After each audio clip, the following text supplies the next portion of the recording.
Hello, today we are going to talk about the Nautanki, which is the most popular style of folk theatre in India, especially in North India. And it is so close to the heart of the people in the rural India that any form of local folk theatre is initially said that it is Nautanki. Whenever you make faces, whenever you try to enact. So the people in the Hindi belt normally say that you are doing Nautanki. So Nautanki is that popular form of art, especially folk theatre and performance related art, that is closed to the heart of North Indians and the Hindi speaking people. It is a kind of an art that originated in Uttar Pradesh and has an India-wide appeal. So this is very popular folk theatre form of art, and it continues to thrive and survive in India amongst all odds. So today we are going to talk about this very famous style of popular folk theatre in India. Now this is one play or one picture that I have put in front of you, where you can see that this is a picture of a performance where a female character is there, and it is a Daku Sultana play that is being played here. So Nautanki is normally something that was associated with Uttar Pradesh, and now it has the two or three famous places that are connected and known for Nautanki style of theatre is Kanpur, Lucknow and Hathras. And from there, this Nautanki uses local languages wherever it is being performed. If it's in Punjab, it's Punjabi. If it's in the area of Braj, it's Braj Bhasha. If it's area close to Allahabad and areas like that, so it would be called Awadhi. If it is closed to areas of say eastern Uttar Pradesh and Bihar, it would be Bhojpuri and kind of things like that. तो ये जो नौटंकी की शैली है ये बहुत ही लोकप्रिय है उत्तर भारत में, विशेषकर उत्तर प्रदेश से निकली, लेकिन संपूर्ण उत्तर भारत में इसकी लोकप्रियता ऐसी है कि आप कुछ भी अगर चेहरे बनाए या कुछ तरह के कला को दिखाने की कोशिश करें जिसमें आप अभिनय कर रहे हो, तो लोग कहते हैं कि आप नौटंकी कर रहे हैं. तो नौटंकी एक ऐसा लोक रंगमंच की कला है या लोक रंगमंच की ऐसी शैली है जो संपूर्ण उत्तर भारत, विशेषकर हिंदी बोले जाने वाली भारत में विशेष रूप से जानी समझी जाती है. ये कानपुर, लखनऊ और हाथरस में अलग अलग शैली में की जाती है, लेकिन मैं आपको बताऊं कि नौटंकी की पंजाब, राजस्थान, बिहार, उत्तर प्रदेश, मध्य प्रदेश, हर जगहों पर जहाँ पे भी हिंदी बोली समझी जाती है वहाँ नौटंकी की एक अपनी शैली है और ये काफी लोकप्रिय होती हुई कला भी है. तो this is a very popular form of art. अब नौटंकी जो है वो स्वांग के साथ भी कई बार जोड़कर देखी जाती है.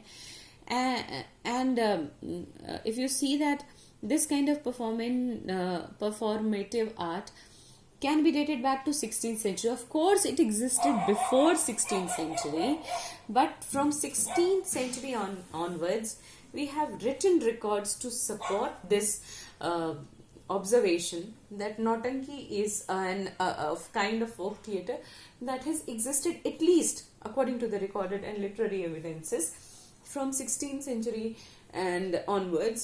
And it was in Ain-e-Akbari, which was written by Abul Fazl, and it is considered to be a very sacred text for especially the historians of medieval India. There it is written that Nautanki was practiced, and from a person of a stature of Abul Fazl, who was a court poet and who resided in the court of Akbar. Nautanki's origin lies in the folk performance tradition of Bhagats and Rasa Leela of Mathura, Vrindavan in Uttar Pradesh, and Khayal of Rajasthan.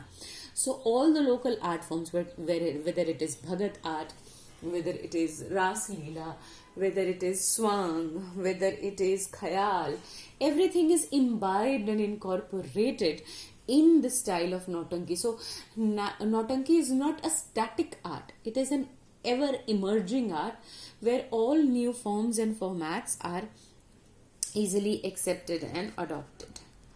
Now, Nautanki's history became clearer in the 19th century with the coming of printing press in India and publication of Nautanki operas in the form of chapbooks. So these chapbooks were very very popular. आप देखेंगे नौटंकी की अनेक कहानियां हैं जो उत्तर भारत में बेहद लोकप्रिय हैं और इस कला शैली के जो लोग हैं वो नौटंकी के साथ अपने आप को जोड़कर देखते हैं। और नौटंकी की कला एक ऐसी कला नहीं है जो रुकी हुई, जमी हुई, ठहरी हुई कला है। ये अपने आप को लगातार खोजती रहती है, लगातार नित नए खोजों के साथ आगे बढ़ रही है। और नौटंकी में आप अनेक तरह की चीजों के मिश्रण को देख सकते हैं, सुन सकते हैं और समझ सकते हैं।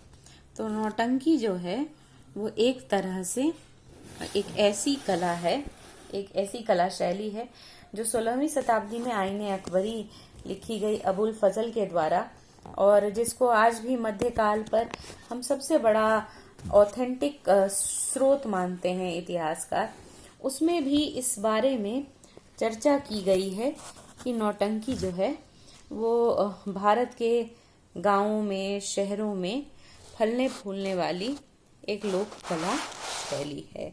तो नौटंकी के बारे में जिक्र जो है वो तब से ही आपको मिलना शुरू हो जाता है। अब आ जाते हैं कि नौटंकी के बारे में आप अगर गांव देहात के मेले ठेले में भी जाएंगे तो आपको कई चीजें जो हैं वो नौटंकी की मिल जाएंगी। यानी नौटंकी के बारे में आपके ज्ञान को बढ़ाने वाली चीजें आपको वहां भी मिलेंगी। नौटंकी के बारे में कई बार ये कहा जाता है कि इसमें 9 रास हैं, 9 रस हैं। The 9 emotions are depicted in Nautanki. So Nautanki in that sense is a very very popular thing in villages of North India. इसके परफॉर्मेंसेस बहुत लाउड होते हैं, बहुत चिल्ला चिल्ला के। अब चूंकि ट्रेडिशनली आप जानते हैं कि शुरुआत से ही भारत के गांवों में, देहातों में लाउड स्पीकर्स नहीं हुआ करते थे और 16वीं शताब्दी में तो आप इमेजिन भी नहीं कर सकते किस तरह के लाउड स्पीकर्स का कोई चलन रहा होगा। तो नौटंकी के बारे में आप यूं समझ लें कि बिना लाउड स्पीकर्स के ये शुरू हुई और इसीलिए इस कला में जो आपको दिखाई पड़ता है कि वो एक चिल्ला चिल्ला के बोलने की बात है। इसके बारे में कुछ जो स्कॉलर्स नौटंकी पर आजकल काम करते हैं वो कहते हैं कि ये स्पिरिट और स्ट्रक्चर में, मतलब ये काफी धर्मनिरपेक्ष है और भारत की गंगा जमुनी संस्कृति का एक तरह से परिचायक है। The performances that are loud and boisterous involves vigorous singing, dancing and sometimes lewd suggestive dialogues and gestures. But the story that is chosen as the theme is always strong, with roots in mythology or local history or popular legends and ballads of the region. तो जो आप जो इसमें कई बार आप देखेंगे कि इस तरह के ऑब्सीन कमेंट्स, मतलब जो आप कह सकें हल्के और थोड़े दैहिक मामलों में जो शरीर पर व्यंग करते हुए व्यंग छोड़े जाते हैं, उस तरह के द्विअर्थी व्यंग किए जाते हैं, जिसके कारण आप देखेंगे इसमें कई सारे पात्र जो हैं वो मिथकों से लिए गए हैं, पुराणों से लिए गए।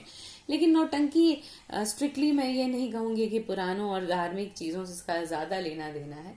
ज्यादातर ये सामाजिक कुरीतियों पर, सामाजिक व्यवहारों पर, इन सब चीजों पर आधारित है। तो ये जो कला है ये मध्य प्रदेश में माच भी कही जाती है, राजस्थान में ख्याल भी कही जाती है और पंजाब में स्वांग कही जाती है। वो स्वांग से अलग है जो हमने हरियाणा और यूपी में आपको बताया था। इसके भी कलाकार एक गांव से दूसरे गांव की ओर जाते हैं और तब वो अपनी कहानियां बताते हैं। अगर आप इन दोनों कला शैली का एक कंपैरिजन करें, तुलनात्मक अध्ययन करें, तो आप पाएंगे कि पुराने शैली की जो नौटंकी चला करती थी, जो मतलब आप 19वीं शताब्दी और 20वीं शताब्दी के शुरू में हैं, तो उसमें आपको राजपूत जो भाई आल्हा उदल, राजस्थान के जो बड़े प्रसिद्ध भाई हैं, उनकी कहानी होगी। जो उनका सर कट जाता है, लेकिन उनका जो धड़ है वो अगले 5 मिनट तक लड़ता ही रहता है।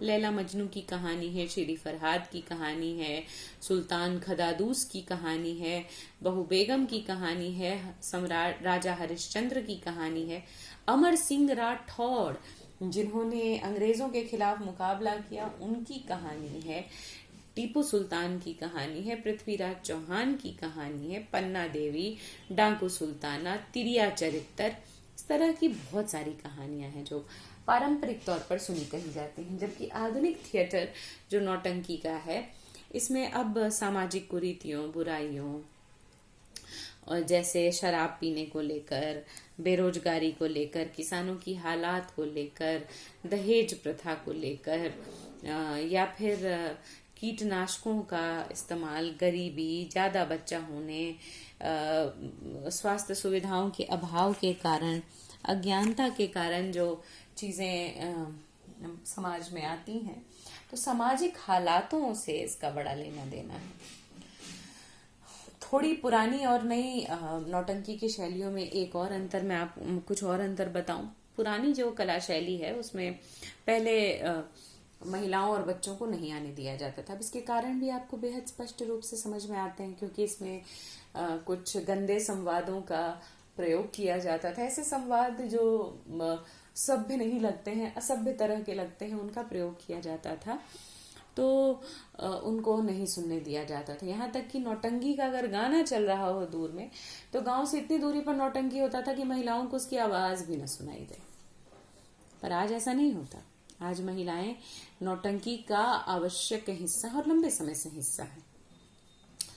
और खासकर कानपुर की गुलाब बाई जो हैं, उनको तो आज भी लोग याद करते हैं कि उन्होंने नौटंकी की शैली को कितना प्रसिद्ध और लोकप्रिय बनाया। अब नौटंकी में उर्दू का पुट है, क्योंकि अब मैंने कहा कि यूपी से निकले हैं, तो यूपी में उर्दू का चलन है, तो वहां भी है, हिंदी भी है। और आजकल जो होती है, जिस तरह की नौटंकी कही जा रही है, वो मुख्य धारा वाली जो हिंदी चलती है उसके अनुसार चला कर रही है, या उसके अनुसार आगे बढ़ रही है। नौटंकी में नाच गाना सब बहुत इम्पोर्टेंट स्टाइल है। जैसा मैंने पहले बताया, हर एक कला जो स्थानीय कला शैली है वो प्रभु की आराधना के साथ शुरू होती है। तो उसमें दोहा है, चौबोला है, चौपाई है, बहारे तबील है, फिर उसमें कविता शहरा है, सोराठ है, मतलब इस तरह की शैलियां हैं। मतलब नौटंकी की आप सोचिए कितनी शैली है। प्लस इसमें बहुत सारे जो तरह तरह की चीजें हैं, जैसे तरह तरह के म्यूजिकल इंस्ट्रूमेंट्स हैं, पखवाज है, सारंगी है, भोपाली है, तोड़ी है, ललिता है, इस तरह की सारी शैलियों को भी इसमें इंक्लूड किया गया है। औपनिवेशिक काल में नौटंकी का उपयोग लोगों में राष्ट्रभक्ति की भावना जगाने के लिए भी किया गया। कई बार क्रांतिकारियों ने शहीदों के बलिदानों को रेखांकित करने के लिए भी किया। कई बार ऐसी ऐसी कथाएं कही गई कि जिससे गांवों तक लोग ये इमेजिन कर सकें या ये अंदाज लगा सकें कि कैसे वो अंग्रेजों से मुकाबला कर रहे हैं और अंग्रेज जो हैं वो उस मुकाबले में पराजित हो रहे हैं। तो इस तरह की भी कला शैली को कहा गया। और फिर लेकिन मुख्य रूप से आप देखेंगे कि सभी कला शैलियों में एक गाने पर, नृत्य पर और मस्खरेपन पर, मजाक पर, हल्का फुल्का माहौल बनाने पर बहुत ज्यादा जोर रहता है। कई अखाड़े, नौटंकी के जो थिएटर होते हैं उसको अखाड़ा कहा जाता है। और हाथरस का इंदरमन और नाथाराम, इंदरमन और नाथाराम दो बड़े पॉपुलर, बहुत लोकप्रिय अखाड़े हैं। और इसमें से नॉर्मली 3 तरह की चीजें गाना, नाचना और अभिनय करना सिखाया जाता है। तो नाच, गाना, अभिनय बहुत इम्पोर्टेंट है। शिष्य परंपरा शैली को माना जाता है और शिष्य जो हैं जिस अखाड़े को में जाते हैं उस अखाड़े के लिए जिंदगी भर अपना जीवन देते हैं। ये एक ऐसी कला शैली है जिसके बारे में आधुनिक भारत में बहुत सारे राज्यों में इसके लिए जागरूकता है और इसे बचाने के लिए सरकार के द्वारा अथक प्रयास किए जा रहे हैं।